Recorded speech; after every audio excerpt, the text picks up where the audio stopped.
en question principale. Oui, monsieur le leader de l'opposition officielle, brièvement. Le leader du gouvernement déforme le propos en lien avec la vérification générale. Ça fait 8 jours et les médias l'ont confirmé. S'il vous plaît, Madame la Présidente. Je suis debout, monsieur. Je suis debout, votre micro est coupé. Je vous demanderai l'un et l'autre de vous asseoir maintenant, de demeurer respectueux. Et je vous rappelle que c'est l'interprétation du comportement des autres. On peut ne pas aimer. Faisons attention, cependant, à nous tous. Maintenant, j'aimerais entendre en question principale la députée de Mercier. Merci, Madame la Présidente. Depuis le début de la semaine, la CAQ essaye de nous faire croire que le ministre du Numérique est juste mauvais. On sait maintenant que le ministre du Numérique est aussi un menteur. Le ministre était au... Non, monsieur le leader du gouvernement, c'est beau, je vais m'en occuper. Ça va être moi qui s'en occupe, vous pouvez vous asseoir. Madame la députée de Mercier, vous avez suffisamment d'expérience pour savoir que, ça ne se fait pas, ça ne se dit pas, ce mot au lexique, je vous demanderai de le retirer, je vous prie. Et gardez tous le silence, je vais entendre cette question. Je le retire et je vais faire des efforts pour ne pas dire des mots qui sont au lexique, même si c'est très difficile. Le ministre était au courant des dépassements de coûts de SAACLIC depuis 2020. Ça, c'était dans un article du Devoir. Le ministre a permis à la SAAC de passer sous silence, même si ce n'est pas le mot qui est écrit sur l'article de la presse, de passer sous silence 222 millions de dépassements de coûts à la veille de la campagne électorale. Ça, c'était dans l'article du Journal de Montréal de ce matin. Ça, c'est le ministre qui nous disait, SAACLIC, je savais rien, je ne suis pas responsable, personne ne m'a rien dit. Madame la Présidente, on va résumer. Les Québécois sont passés au cash. C'est eux qui ont payé le prix de ce fiasco caquiste. Le ministre savait jusqu'où la CAQ va aller pour sauver le soldat de la pelleterie. Je répète ma question d'hier et j'aimerais la poser à la vice-première ministre, mais avec une petite mise à jour. Ça prend combien de mensonges pour qu'un ministre de la CAQ perde sa job? Je suis debout. Madame la députée, monsieur le leader du gouvernement, je vous entends. Deux éléments, Madame la Présidente. Dans un premier temps, la députée de Mercier a fait référence à un parlementaire et elle ne l'a pas nommé par son titre. Alors, je pense que la jurisprudence et le règlement sont très clairs à cet effet-là. Donc, premier appel au règlement. Par la suite, autre terme qui est utilisé, Madame la Présidente.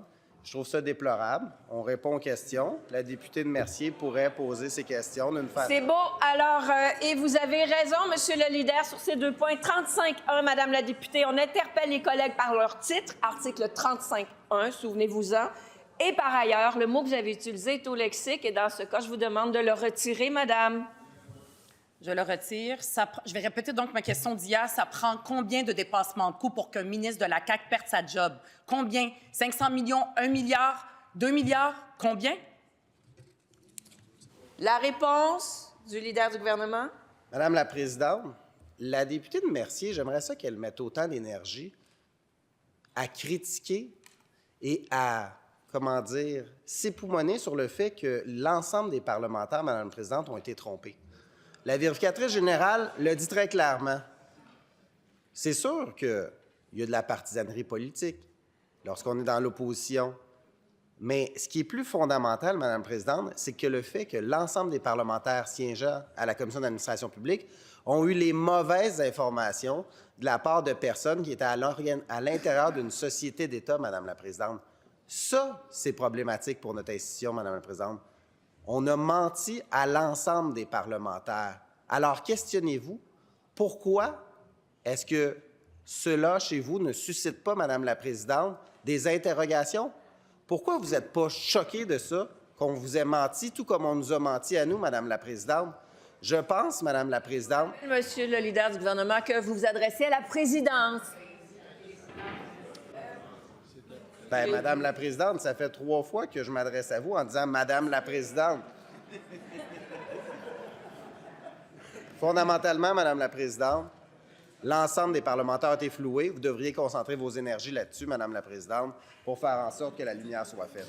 Première, complémentaire, C'est les Québécois qui sont choqués en ce moment par les dépassements de coûts. 500 millions de dollars de dépassement, ça, c'est un minimum.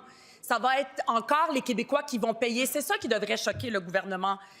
Personne n'écoute plus ce gouvernement. Ils n'ont plus la crédibilité. La seule chose qu'ils doivent faire, c'est demander une commission d'enquête publique. J'ai une question pour le ministre du Numérique. Est-ce qu'il a confiance encore en lui-même? Et est-ce que son caucus a encore confiance en lui? La réponse du leader du gouvernement. Madame la présidente, parlant de confiance, je pense que la députée de Mercier pourrait se poser la même question par rapport à certains membres de son caucus. Est-ce que tout le monde a confiance à l'intérieur du caucus de Québec solidaire sur tous et chacun de leurs collègues? Parce qu'à Québec solidaire, ça ressemble vraiment à la sauve qui peut, Madame la présidente. Il y en a qui veulent s'en aller au municipal, Madame la présidente.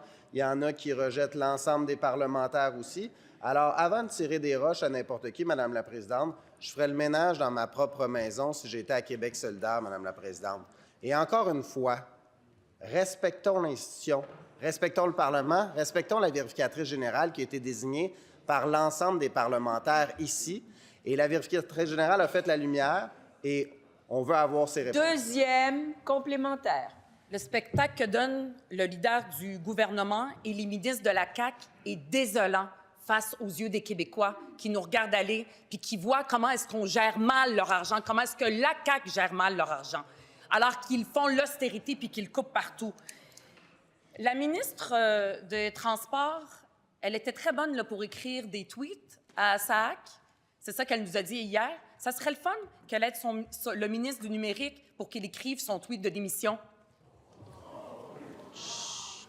La réponse du leader. Madame la présidente, c'est facile hein, quand on donne des leçons à tout le monde comme Québec solidaire. Mais à chaque moment où Québec solidaire vit certains soubresauts, ils ont de la difficulté à gérer leur caucus de 12 députés, Madame la présidente. Madame la présidente. Madame la présidente, très clairement, Québec solidaire ne respecte pas la vérificatrice générale, ne prend pas en compte que... Je suis debout. Chut. Madame la députée, celle-là, je l'ai entendue. Je vous demande d'être respectueux les uns à l'égard des autres. Nous vous avons écouté. Votre question était très intéressante. J'aimerais entendre la réponse également. Je vous invite à garder le silence et demeurer respectueux les uns avec les autres, autant lors des questions que lors des réponses. Monsieur le leader, il vous reste 13 secondes. Madame la présidente, les mots en R, récidivistes, radicaux, c'est ce qu'on est à Québec solidaire, des radicaux, Madame la présidente. Québec solidaire est contre les institutions, contre la vérificatrice générale, qui démontre très clairement que ça a commencé sous le PQ puis ça s'est concrétisé sous le Parti.